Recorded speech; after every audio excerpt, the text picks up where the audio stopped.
青鸾之力，我来给你青鸾之力，看，绝不留。 Hola semuanya, bagaimana nih kabar kalian? Hari ini kita kedatangan tonggak baru yang memiliki judul sebagai Embers. Yang memiliki sinopsis, bumi telah kedatangan pasukan iblis yang diketuai oleh Lucifer, ya Raja Iblis. Kedatangannya lah membuat bumi benar-benar berubah. Setiap para manusia akanlah berjuang lebih keras bertahan hidup. Dari situlah manusia mengeluarkan potensi terkuatnya dan mereka memiliki kekuatan spiritual, terutama untuk MC utama kita, yaitu Duanmu Yeyu. Dia akanlah memberantas seluruh para iblis, guys.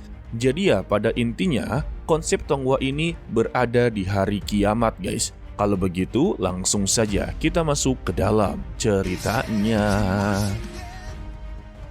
Awal kisah diceritakan pada tanggal 24 November 2308 kalender terbaru, atau bisa dikatakan ini adalah masa depan. Ada sebuah kota yang bernama kota Eugene telah diserang oleh kota Tiegu dalam skala yang begitu sangatlah besar. Prajurit mereka yang terhebat yaitu prajurit dragon dan pasukan pemburu burung hantu yang menjaga tembok terdepan berjuang sampai titik darah penghabisan. Beruntungnya, ketika mereka sudah sangatlah pasrah akan kekalahan, datanglah sebuah keajaiban. Sebelumnya, untuk kota Eugene, para manusia telah melakukan yang namanya eksperimen yang disebut sebagai bioteknologi. Dan eksperimen tersebut benar-benar berhasil. Ada salah satu pria muda yang memiliki kekuatan spiritual yang mereka sebut juga sebagai kekuatan Qingluan. Maka dengan begini, mereka pertama kalinya berhasil untuklah menekan seluruh serangan dari kota Tiegu. Dan yang ternyata, alasan pasukan kota Tiegu menyerang kota Eugene bukan hanya untuklah mengambil wilayah, melainkan mereka tertuju kepada pria muda ini, guys. Yang dimana pria muda ini adalah MC utama kita.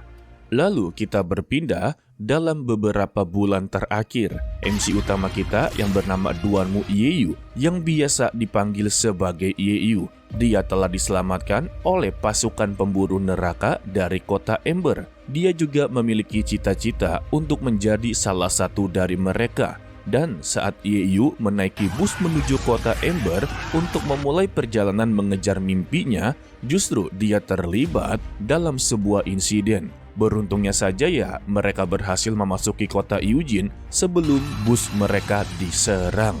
Tetapi ada salah satu pria yang barusan saja diselamatkan memperingati kepada Yeyu. Sebentar lagi, kota Eugene akanlah melakukan peperangan dengan kota Tiegu. Jika dia masuk menjadi pasukan pemburu, maka ya dia hanya akan dijadikan sebagai tumbal. Karena perang ini akanlah menjadi perang paling terbesar. Namun, Yeyu sama sekali tidaklah mendengarkannya.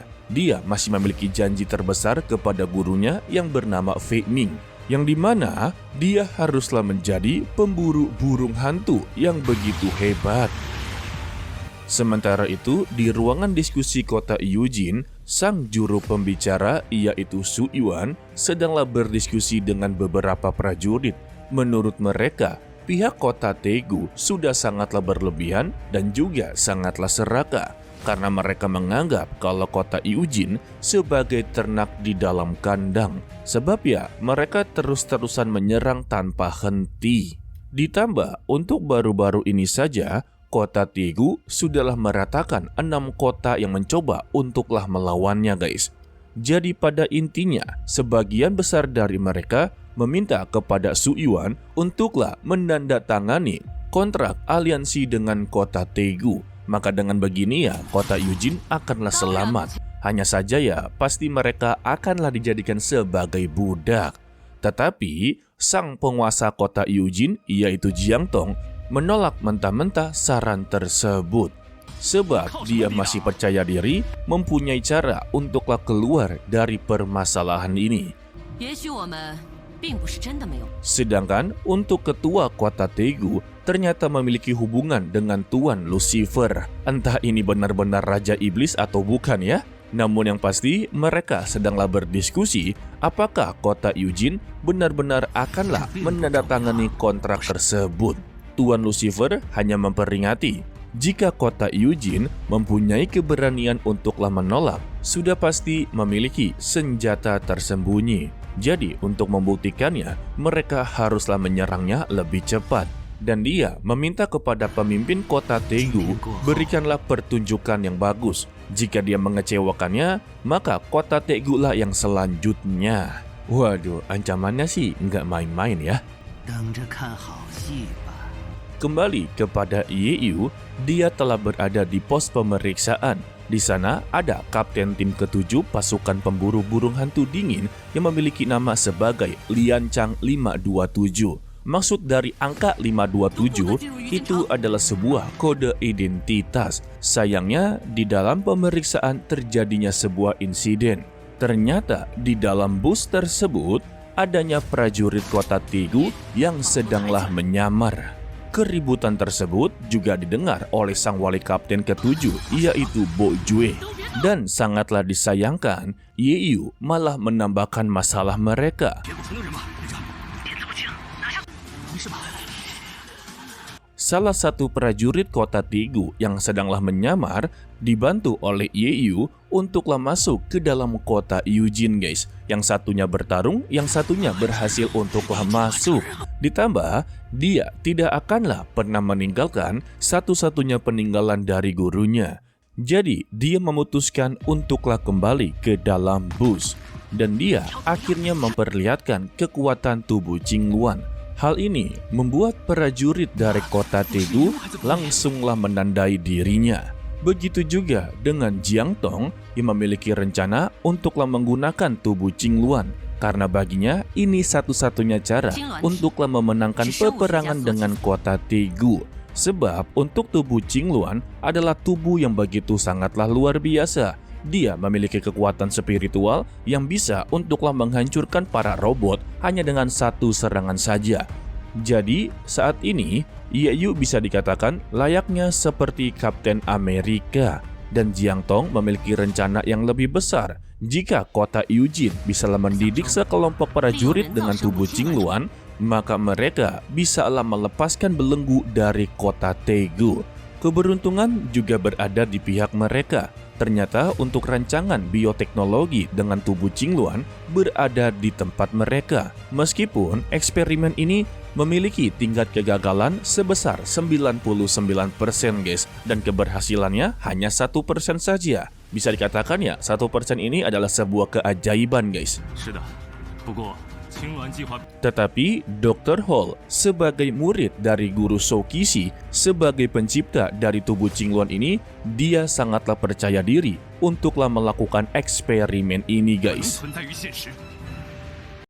Lalu kita kembali kepada Yeyu yang sudahlah diketahui oleh pasukan kota Tegu. Mereka berencana untuklah membawa Yeyu untuklah pulang guys.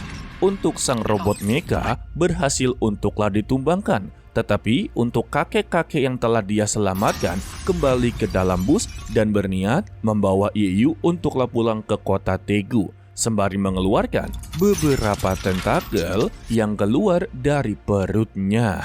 Waduh, ada Dr. Octopus KW ya. Namun siapa sangka bukannya dia membawa pulang Yeyu ke kota Tegu, malah mencoba menerobos ke depan dengan harapan bisa untuklah menghancurkan kota Eugene seorang diri. Alhasil, bus tersebut melaju lebih cepat dan menabrak seluruh warga sipil yang tidaklah bersalah. Untuk Yeyu yang melihatnya, dia pun jadi begitu sangatlah marah besar dan terlibat dalam pertarungan guys. Sedangkan untuk Kapten Lian Chang, dia berhasil untuklah meroket bus tersebut hingga hancur sebagian.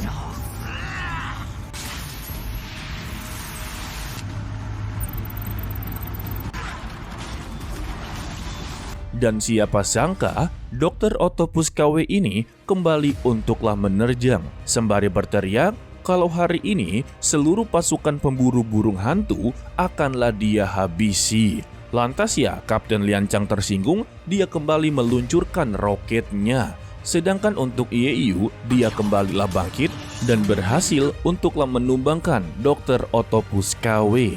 Yang lebih mengejutkannya, Yeyu malah membelokkan bus tersebut, membuat bus ini malah menghindari roket yang sedang diluncurkan.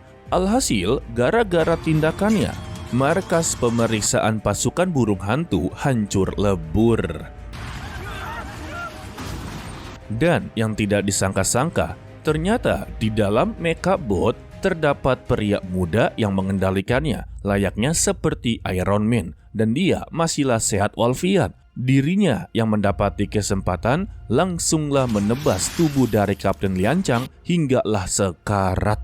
Sontak seluruh prajurit menjadi begitu khawatir. Mereka langsung buru-buru membawa tubuh kaptennya ke klinik. Sedangkan untuk Yeyu yang tidak sadarkan diri juga dibawa pergi dari sana. Tidak sampai di situ juga, mayat dari Dr. Octopus KW dibawa pergi ke dalam Institut Penelitian Bioteknologi dalam kota Eugene, yang dimana tubuhnya akanlah diotopsi untuklah mengetahui segalanya.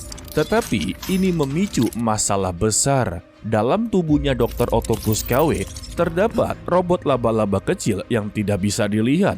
Satu persatu para dokter yang sedanglah berjaga langsunglah dihabisi. Dan ini adalah rencana awal dari Tuan Lucifer untuklah mendapati rancangan atau eksperimen dari tubuh Qingluan. Menurutnya, rancangan tubuh Qingluan jika berada di kota Eugene itu sama sekali tidaklah berguna. Lebih baik ambil dan berikan kepada orang yang lebih berkompeten. Bisa saja rencana Qingluan ini memiliki harga yang begitu sangatlah tinggi. Dan kita bersambung untuklah dilanjutkan episode 2 dan 3 yang nantinya akanlah Mimin gabungkan. Karena untuk episode awal adalah episode perkenalan seluruh tokoh guys. Begitu juga dengan episode 2 dan 3 sih ya. Namun untuk Tuan Lucifer, sepertinya Mimin telah menebak-nebak kalau rencana dari Tuan Lucifer yaitu membuat seluruh kota benar-benar mengalami peperangan. Yang dimana ya tadi dia berkata untuk rencana Qingluan dia akanlah memberikan kepada orang yang akanlah membayar dengan harga yang begitu tinggi. Jika nantinya seluruh kota memiliki pasukan tubuh Qingluan, pasti ya mereka akanlah menganggap kota mereka lah yang paling terkuat. Maka dengan kepercayaan diri mereka lah bisa memicu sebuah peperangan guys. Jadi ya Tuan Lucifer hanyalah ingin menyaksikan pertunjukan peperangan mereka yang saling menghabisi satu sama lain. Iya, itu hanyalah tebakan dari Mimin untuklah Tuan Lucifer. Oke lah, sepertinya cukup sampai di sini saja dulu. Mimin ucapkan terima kasih kepada kalian yang telah menonton sampai akhir. Pesan dari Mimin, tetaplah menjadi orang yang baik walaupun itu sangatlah sulit. To be continue, sampai jumpa di video berikutnya. Bye-bye. 我来，你青丸之力，绝不了。